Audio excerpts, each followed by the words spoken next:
Bonjour, c'est Florent. Alors cette semaine, je vais te parler de la pire question qu'on peut poser en coaching et que malheureusement, je retrouve trop souvent quand je reprends des coachs qui ont déjà fait des formations avec d'autres instituts, qui viennent se former chez moi ou quand je vois des praticiens du bien-être de différents types d'accompagnement, que ce soit dans le sport, l'alimentation, la nutrition, le côté spirituel, le yoga, etc. Peu importe le type d'accompagnement ou des consultants aussi.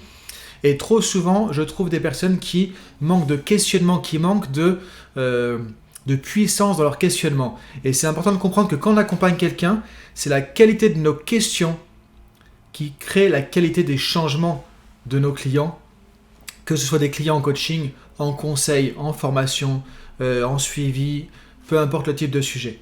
Donc c'est très important en tant qu'accompagnant d'avoir des outils de questionnement très précis, comme le propose par exemple la PNL avec le questionnement du métamodèle qui permet d'être chirurgical dans la précision, de découper souvent les croyances limitantes, les pensées, les choses qui ne sont pas claires, qui ne sont pas floues, les excuses, etc. en petits morceaux, ce qui fait que ça amène la personne à pouvoir vraiment prendre du recul, prendre conscience des choses et changer son état d'esprit, changer ses croyances, changer son mode de pensée et pouvoir passer à l'action avec un autre schéma de pensée. Mon accompagnement, c'est vraiment essentiel, c'est vraiment vital, c'est vraiment primordial. C'est-à-dire que pour moi, la qualité d'un accompagnant, ça fait presque 20 ans que je fais du coaching, la qualité d'un coach, d'un accompagnant se voit directement sur la qualité de son questionnement. Alors, je parlais dans une autre vidéo du questionnement de précision, etc. Ce que je veux dire, c'est qu'en tout cas déjà, la question la plus mauvaise à poser en coaching, la pire question à poser, c'est le pourquoi. Et quand je vois des accompagnants qui vont dire par exemple, mais pourquoi tu as peur? Pourquoi tu n'as pas changé? Pourquoi tu n'as pas passé à l'action? Pourquoi tu manques de confiance? Qu'est-ce qui va se passer? Qu'est-ce qui se passe d'après vous? Vous voulez peut-être expérimenter? Qu'est-ce qui se passe? Pourquoi j'ai peur? Je vais chercher toutes les justifications, toutes les croyances qu'il y a par rapport à ma peur. Peut-être même des excuses, des choses comme ça. Et donc je vais me rendre, en fait, je vais justifier ma peur. C'est-à-dire quand on pose une question de pourquoi X, pourquoi Y, les gens vont se justifier. Et si je me justifie d'avoir peur, en disant, bah voilà, j'ai peur parce que la dernière fois ça n'a pas marché, parce que quand j'étais petit, je sais pas quoi, etc. Tu vas voir que quand les clients commencent à trouver plein de réponses à une question pourquoi, qu'est-ce qui se passe? C'est en train de les rendre victimes de toutes ces réponses qu'elles ont trouvées parce que ça crée justement, comment dire, des justifications, des causes qui font que l'effet, c'est que j'ai peur aujourd'hui. Donc s'il y a un effet qui est la peur aujourd'hui et qu'il y a tout un tas de causes comme ça, c'est légitime, c'est ok d'avoir peur et du coup je suis victime d'avoir peur et c'est normal que j'ai peur quelque part. Donc c'est pas ça qui va m'aider à changer.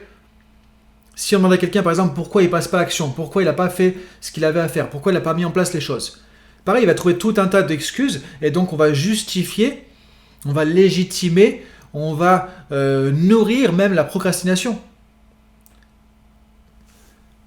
La PNL quand a commencé dans les années 70 aux États-Unis à mettre en place des changements vraiment importants dans la thérapie, quand les gens venaient justement qui disaient j'ai peur de X ou j'ai peur de Y, j'ai peur de la critique par exemple, j'ai peur d'être jugé, et qu'à l'époque la psychologie disait pourquoi vous avez cette peur, essayez de retrouver le fil comme ça du pourquoi aller très loin dans le passé, ce qui ne marche pas, parce qu'au contraire on va renforcer le schéma la plupart du temps, et ça, tu as sûrement dû l'expérimenter en accompagnement.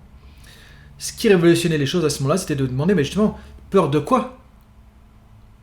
Qu'est-ce qui vous amène à avoir cette peur? Peur de quoi précisément? J'ai peur d'être critiqué. Ok, qu'est-ce qui se passe si on vous critique? Critiqué par qui? Critiqué par quoi? Critiqué de quelle manière? Qu'est-ce que ça voudrait dire si quelqu'un vous critique? Et critiqué à propos de quoi? Et comment vous prendrez la critique? Oui, il y a 50 questions qu'on peut poser sur la peur que j'ai identifiée pour arriver à comprendre le schéma de pensée qu'il y a derrière, les croyances qu'il y a derrière, donc la carte du monde qu'il y a derrière, comme on dirait en PNL. Et donc, une fois qu'on a compris ça, on va amener la personne à comprendre justement quelles sont les croyances qui construisent le problème de la personne, qui font que la peur, finalement, c'est le résultat de tout ça. En fait, la peur, c'est juste le symptôme, entre guillemets. Et donc, c'est pas la peine d'aller chercher les justifications, mais plutôt de voir comment c'est construit et d'amener la personne à déconstruire ce schéma. Si la personne nous dit par exemple, oui, j'ai peur d'être critiqué, si on me critique, ça veut dire que je suis nul, ça veut dire que je vaux rien, ça veut dire que tout ce que j'ai fait est raté, etc., etc. On va aider la personne à changer l'équivalence qu'elle fait entre elle est critiquée et elle se sent nulle. Et voir quel autre sens on peut donner à la critique, par exemple. Vous voyez là, on part sur un autre schéma que pourquoi vous avez peur. Ah, vous avez peur, ok, du regard des autres, de la critique. Et pourquoi vous avez peur de la critique et pourquoi. Ou là, on va pas s'en sortir en fait. La personne va peut-être nous dire que quand elle était petite, elle a été critiquée par son maître à l'école et que depuis, elle se sent très mal dès qu'il y a un truc à faire, dès qu'elle a peur d'être critiquée. Et en fait, on va pas s'en sortir, on va amplifier le problème, on va le réancrer. Donc, la question pourquoi en coaching, ça marche jamais, c'est une impasse, c'est même pire et c'est un renforcement souvent des problèmes plutôt que d'aider à changer. Donc, ce qui est important, on peut déjà au moins la remplacer par qu'est-ce qui vous empêche, pourquoi vous avancez pas, qu'est-ce qui vous empêche d'avancer. Pour mettre le focus sur les obstacles, mais pas comme quelque chose qui va justifier que je n'avance pas, mais qui fait un barrage devant moi, que je peux découper en petits morceaux, que je peux transpercer, que je peux dépasser, et du coup je peux avancer. Donc le paradigme derrière est complètement différent au niveau du langage et au niveau de la structure justement qui va être impliquée à l'intérieur. Donc c'est important de comprendre ça. Donc voilà, je ne vais pas faire une vidéo trop compliquée non plus là-dessus.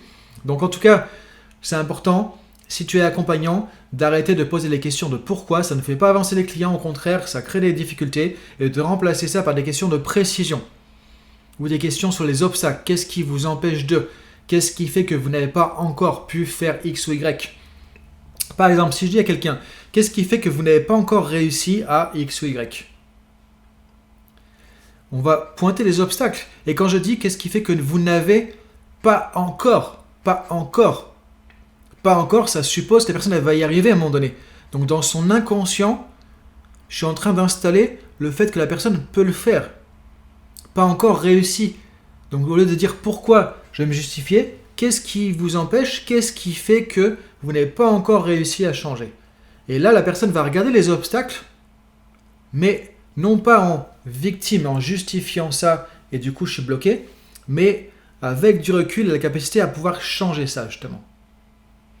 Et donc ça, c'est tout l'art de poser des questions qui vont amener la personne justement dans le changement. Et les questions de précision qu'on peut avoir vont nous amener aussi à identifier les croyances limitantes, les schémas de pensée, de quoi on parle exactement. Que parfois on dit oui, j'ai peur d'avancer. Ok, pourquoi vous avez peur? On ne sait même pas de quoi on a peur en fait à ce moment-là. Et parfois, le simple fait de découper en morceaux quelque chose, une problématique, une émotion, une peur, etc., on se rend compte qu'on arrive à identifier quelque chose et que ça se volatilise et ça disparaît du coup à ce moment-là aussi.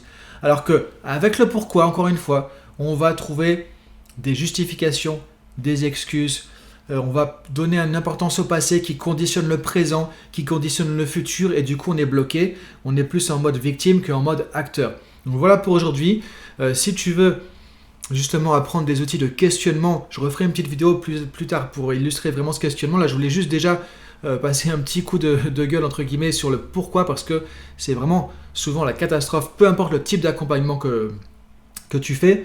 Et donc tu peux retrouver en dessous des liens vers la formation de consultant PNL, tout est en ligne, formation de coach, formation fondamentaux du coaching, donc tu vas pouvoir retrouver juste en dessous ici des éléments où tu as toute une méthodologie, il y a énormément d'outils de questionnement et quand un coaché, un client va nous faire une phrase en fait de limitation, voilà, avec la PNL on a au moins 20, 30 parfois manières de poser des questions pour arriver à faire avancer la personne.